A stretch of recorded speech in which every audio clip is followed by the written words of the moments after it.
14 तक, इब्रानियों उसका 5 बाब 1 से लेकर 14 तक, इब्रानियों पूरा 5 बाब 1 से लेकर 14 तक। क्योंकि हर एक महायाजक मनुष्यों में से लिया जाता है और मनुष्यों के लिए उन बातों के वृक्ष में जो परमेश्वर के संबंध में रहती है उठाया जाता है कि पेट और पाप बलि चढ़ाया जाए। बोलो हालेलुया। ये वचन बहुत अहम है जो परमेश्वर ने मुझे दिया। ये बहुत बड़ी मीटिंग है और कम से कम 4 महीने 5 महीने 6 महीने के बाद इस मीटिंग का नंबर आता है। कहते क्योंकि हर एक याजक, हर एक दास मनुष्यों में से चुना जाता है, चाहे वो दासी है चाहे वो दास है। कहता हर एक दास मनुष्यों में से ही चुना जाता है, तो उनमें खुदा अपना कार्य दिखाता है उस इंसान के अंदर, चाहे वो स्त्री है चाहे वो पुरुष है। तो उसने मनुष्यों में से आपको चुन लिया है। तो परमेश्वर क्या करता है? कहता ताकि परमेश्वर के संबंध रहती ठहराया जाए, ताकि पेट और पाप की बलि को चढ़ाए। क्यों परमेश्वर ने ये बोला? 2 कहता वो अनजाने और भूले भटकों के साथ नरमी से विवाद कर सकता है, इसलिए कि वो आप में नर्मता से गिराया हुआ था। क्यों परमेश्वर ने बोला? कहता मैंने अभी इंसानों के बीच में किसी इंसान को चुन लिया है, तो क्या कहता अब क्या कि दूसरे जो भटके हुए लोग हैं ना, उनको गुस्से से नहीं, उनको नरमी के साथ उनको क्या करे, समझाए और अपने दायरे के अंदर उनको लेके आए। 3 इसलिए उसे चाहिए जैसे लोगों के लिए वैसे ही वो अपने लिए भी पाप बलि चढ़ाया करे। कहना इसलिए उस आदमी को चाहिए कि जैसे दूसरों के लिए वो पाप बलि चढ़ाता है, अपने लिए भी चढ़ाए। क्योंकि जब आप सेवकाई करते हो तो कई गलतियां गुनाह आप करते हो। तो परमेश्वर ने जहां बोला है 4 आदमी, कहना जे आदर का पद कोई अपने आप से नहीं लेता। ये बिल्कुल सही बात है कि कोई भी इंसान अपने आप खड़ा नहीं हो सकता जब तक उसको परमेश्वर आज्ञा न दे। कहता कोई आदर का पद कोई अपने आप से नहीं लेता जब तक कि हारून के समान परमेश्वर की ओर से ठहराया ना जाए। क्योंकि परमेश्वर जब तक इंसान को नहीं चुनता तब तक उसको वो पद, वो बल, वो शक्ति, वो आदर वो कभी नहीं उसको मिल सकता जब तक परमेश्वर इंसान को आदर न दे। कहता वैसे ही मसीह ने भी एक महायाजक बनने की बुराई अपने आप से नहीं ले, पर उसको उसी ने दी जिसके उसने कहा था कि तू मेरा पुत्र है, आज मैंने ही तुझे उत्पन्न किया है। बोलो हालेलुया। अब मैं आपको बताता, कुछ इंसान जो चुने जाते हैं वो इंसानों के द्वारा चुने जाते हैं, वो पास्टरों के द्वारा चुने जाते हैं। कुछ याजक जो है वो परमेश्वर की तरफ से चुने जाते हैं। अभी आप ये वचन सुनोगे, आपने सुन लिया लेकिन आपने गौर नहीं किया। जो पहले मैंने ऐड बोले 5 आदमी फिर सुनाता हूँ। कहता वैसे ही मसीह ने भी महायाजक बनने की बुराई अपने आप से नहीं ली, पर उसको उसी ने दी जिसने उससे कहा था कि तू मेरा प्यारा पुत्र है, आज मैंने ही तुझे उत्पन्न किया है। अब जब शामूल को खुदा ने चुना, शामूल की मां ने शामूल को बचपन में ही मंदिर में रख दिया, चर्च में रख दिया, तो परमेश्वर ने शामूल से बात की एलिया के मुंह से सीधे कर दी। अब उसी शामूल के द्वारा उसने शाऊल को चुना, उसने दाऊद को चुना। लेकिन आपको पता होना चाहिए कि जब खुदा ने मूसा को चुना तो किसी याजक के जरिए नहीं चुना गया। इस बात को बहुत सोचना, वचन की गहराई में जाना। क्यों बोला? कि सुसमाचार सुनाने के लिए। सुसमाचार की कितनी किताबें हैं? 4 किताबें हैं। आज आपको इस बात का भी जो है एक नॉलेज होना चाहिए। कोई आपसे पूछ रहे कि मुझे बताइए सुसमाचार की कितनी किताबें हैं, आप उसको जवाब दो कि 4 किताबें हैं। लूका, मरकस, ठीक है, लूका, मरकस, ये वो किताबें हैं जिनके द्वारा वो खुदा का जो था वो सुसमाचार दिया गया। तो ये यही जो किताबें हैं खुदा की, इसी के द्वारा खुदा ने जो था उसके बाद यूहन्ना वो भी शुभ समाचार दिया, क्योंकि जब खुदा ने इन किताबों को चुना गया तो इनके चारों किताबों के जरिए शुभ समाचार जो था वो फैला गया। तो ये जो मरकस थे, मरकस के जरिए अगर आप पढ़ेंगे तो पूरा शुभ समाचार इसी में, तो खुदा इंसान को क्यों चुनता है? ताकि तुम मेरा शुभ समाचार। कभी आपने सुना कि मैं चर्च में आती हूँ, या चर्च में आता हूँ, जहाँ मैं वर्शिप करती हूँ, जहाँ मैं वॉलंटियर काम कर रही हूँ, जहाँ मैं चर्च कमेटी में कर रही हूँ, जहाँ मैं वो मेडिसिन बजा रही हूँ या बजा रहा हूँ, कभी आपने देखा कि मैं सच में सही चाह रही हूँ या चाह रहा हूँ? कभी गौर किया? जब परमेश्वर ने मूसा को डायरेक्टली चुना तो आवाज लगाई, उसने देखा कि झाड़ी बढ़ रही है, लेकिन वो झाड़ी जलनी नहीं, लेकिन उसमें आग आ रही है। तो उसने जल्दी से बोला, मैं ये तमाशा देखता हूँ कि झाड़ी जो इसकी कंडे है, कांटे है, झाड़ी है, ये तो सड़ नहीं रही, लेकिन आग इसमें जा रही है। उसने आगे जाके एक साइड में बोला, मैं ये नजारा देखता हूँ। तो परमेश्वर ने आवाज लगाई, बोला मूसा रुक, अपनी जूती साइड पे लगा, जब खुदा का पुत्र है। क्यों बोला खुदा ने? क्योंकि खुदा ने डायरेक्टली मूसा को चुना था। कुछ दास ऐसे होते हैं जिनको परमेश्वर किसी मनुष्य के जरिए से नहीं, परमेश्वर डायरेक्टली उनको चुनता है। उन दासों की आपको पहचान होनी चाहिए। तो इस वचन के अंदर आपको वो सारा कुछ आज मिलेगा। साथ यीशु ने अपनी देह में रहने के दिनों में ऊंचे शब्द से पुकार कर आंसू बहाकर उससे जो उसको मृत्यु से बचा सकता था प्रार्थना की और विनती की, और भक्ति के कारण उसकी सुनी गई। कहता पुत्र होने पर उसने दुख उठाकर आज्ञा मानी और सीखी। क्या आप, अगर खुदा आपसे चुनता है, चाहे आप वॉलंटियर हो, चाहे वर्शिपर हो, क्या आप बेटी होने के नाते, पुत्र होने के नाते क्या उस आज्ञा को मानते हो? क्या आप सही खुदा का काम करते हो?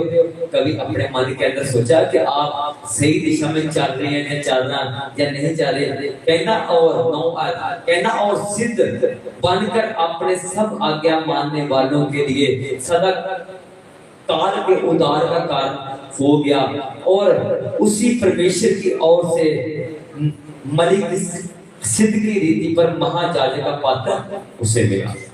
क्यों परमेश्वर ने ये बोला? क्योंकि परमेश्वर अपने पिता की आज्ञा को मानता था। उसने क्या बोला? तू मेरा प्यारा पुत्र है। उसने जब ये चीज बोली, जो परमेश्वर ने उसको हुक्म दिया, तो परमेश्वर ने वो हुक्म बोला। लास्ट समय पे जब सलीब के ऊपर भी खुदावंद यीशु मसीह के प्राण जाने थे, उस समय में परमेश्वर ने अपने पिता को बोला, परमेश्वर ए मेरे पिता, मैं चाहता हूँ कि समा अब आ गया। तो उसने तब भी अपने पिता की मर्जी को पूरा किया। क्या आज मैं और आप खुदा की इच्छा को पूरा करते हैं? नहीं, अपनी मर्जी से हम हर काम खुदा का जो है वो करते हैं, इसलिए इंसान सफल नहीं होता। जाना है कहता, इसके विषय में हम बहुत से बातें कहते हैं जिनका समझना भी कठिन है, इसलिए कि तुम ऊंचा सुनने लगे हो। क्यों खुदा ने बोला? कहता जो बातें मैं आज तुझसे कर रहा हूँ ना, इस वचन के दौरान, इस बड़ी मीटिंग के दौरान, कहता वो तेरे लिए कठिन हो चुकी है, क्योंकि तुम ऊंचा सुनने लगी हो या ऊंचा सुनने लगे हो। अगर तुम मेरी बातें ध्यान से सुनते, तुझे ऊंचा ना सुनता, तो सचमुच जो तुम आज भटके हो ना, वो लोग आज तुम नहीं भटकते। वो जो मैंने तेरे लिए मार्ग चुन रखा था, उस मार्ग के तुम जाते हो। अब 12 आयत में क्या बोला कृष्ण ने? कहते समय के विचार से तो तुम्हें गुरु हो जाना चाहिए था, पर तो भी तू अवश्य हो गया कोई तुम्हें परमेश्वर के वचनों की आधी शिक्षा फिर से सिखाए। कहना तुम तो ऐसे हो गए हो, कहना तुम्हारे अत्र के बदले अब तक तू दूध ही तुम्हें चाहिए। कहता मैंने तुम्हें अत्र पिलाने के लिए चुना था, तो जितना समा तुम्हें मिनिस्ट्री के अंदर हो गया है, जितना समा तुझे मिनिस्ट्री के अंदर काम करते हो गया, तुझे चाहिए था गुरु बन जाना चाहिए था कि मैं एक सीनियर वर्शिपर हूँ, मैं एक सीनियर वॉलंटियर हूँ, मैं एक सीनियर कमेटी वाला हूँ। बोला तुझे गुरु हो जाना चाहिए था, पर आज भी तुम क्या हो कि मैं तुझे अतर बनाना चाहता था पर तू अभी भी दूध पीने के लायक अभी हो। आज अपने अंदर आपने सबने चाहती मारने कि जहाँ चीज वजन हो रहा सच में वो चीज मुझ में है क्या, सच में अभी मैं दूध पीने वाली बच्ची हूँ या दूध पीना बच्चा, क्या मैं सही रीति से चल रही हूँ या चल रहा हूँ। जो खुदा का इस मीटिंग के अंदर परमेश्वर ने अपने दास को अपनी दासी को मुझे वचन दिया है ताकि इस वचन के जरिए आपका क्या, अगर आपने मैंने बोला इस वचन को पूरा ग्रहण कर लिया तो आज सच में आपकी इतनी सफाई हो जाएगी कि वो सेवकाई का लेवल आज आपको मिलेगा जो आज तक आप नहीं कर पाए।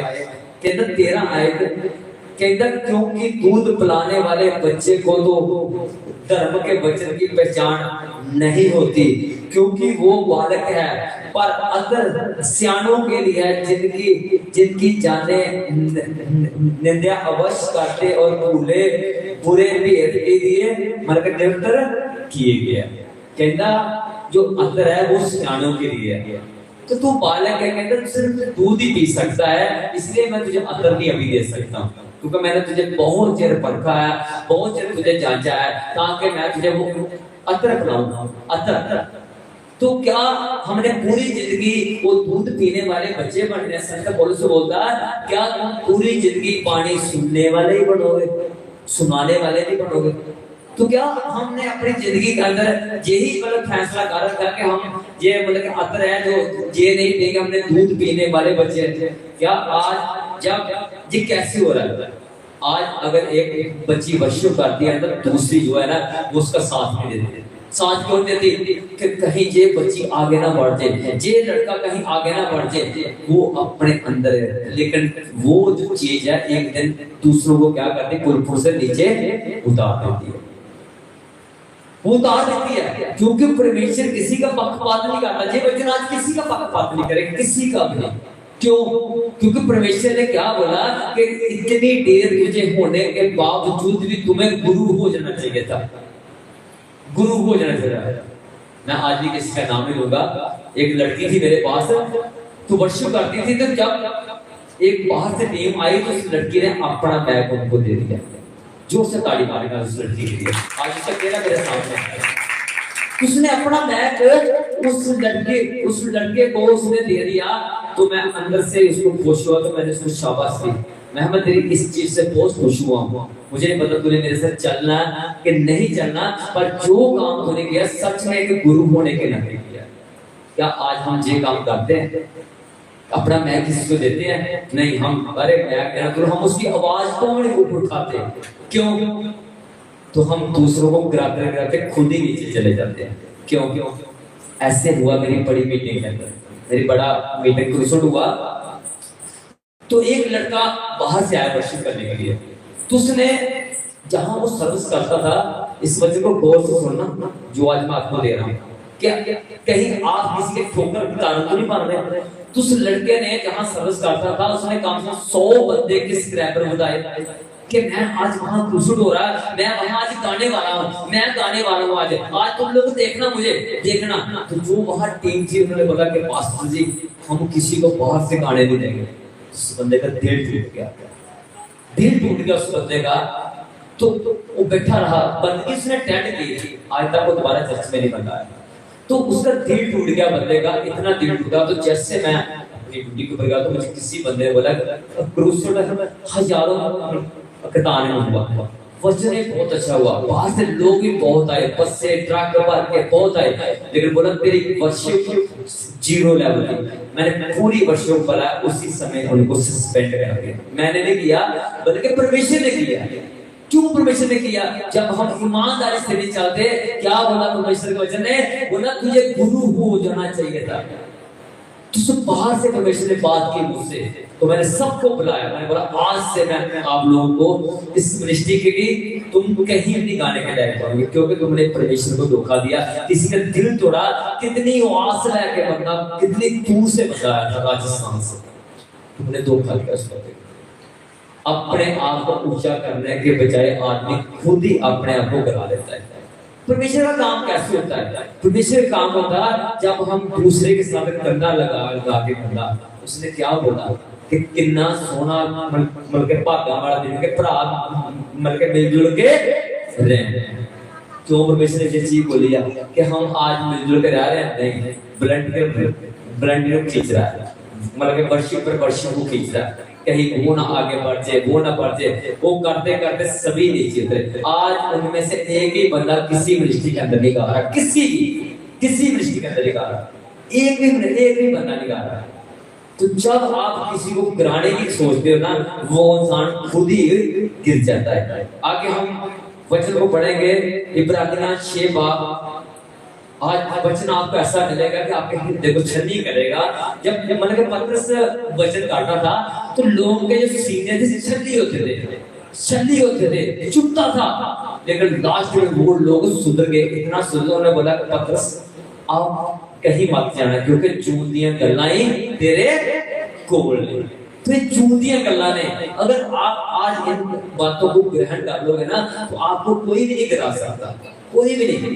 तो वचन खोला कि इब्रानियां उसका 6 बाब 1 ऐसे लगे 16 आयत तक कहता, इसलिए आओ मसीह की शिक्षा को, राम की बातों को छोड़कर हम संतासा की और आगे बढ़ते जाएं और मरे हुए को कामों से मन भराएं और परमेश्वर पर विश्वास करने और बपतिस्मों और हाथ रखने के और मरे हुओं के जी उठने और आत्मिक न्याय की शिक्षा रूपी की नींव फिर से ना डालें।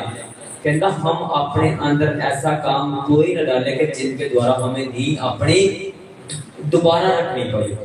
हमें जो परमेश्वर ने दे रखा हम उसी को सही करेंगे, कि दोबारा हमें वो काम ना करना पे कि ये हो सकता आप दोबारा उस काम के लायक न रहे।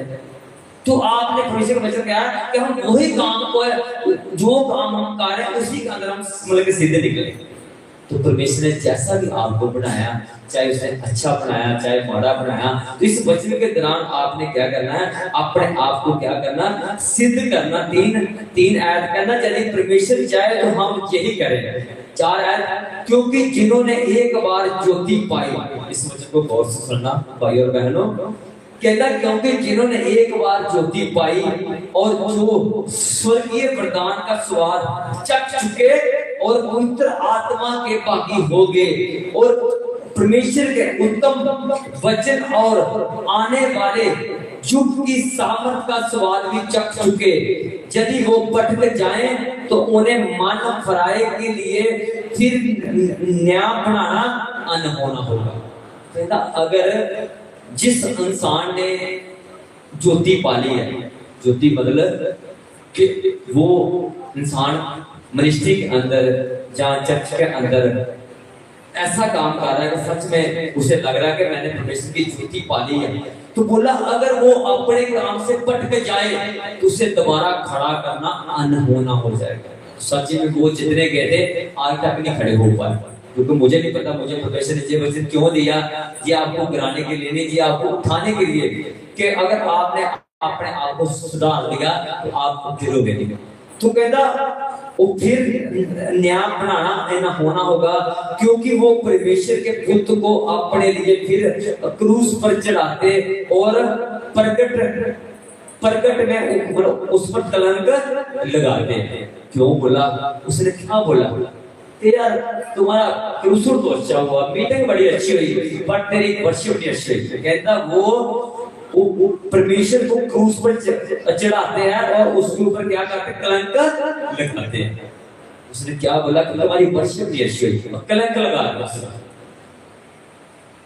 तो आज क्या हम इस बात से सहमत है कि जो परमेश्वर का वचन आपसे बात कर रहा है कि सच में जो मैं अपने घर के अंदर काम करती हूँ, जो मैं बाहर काम करती हूँ,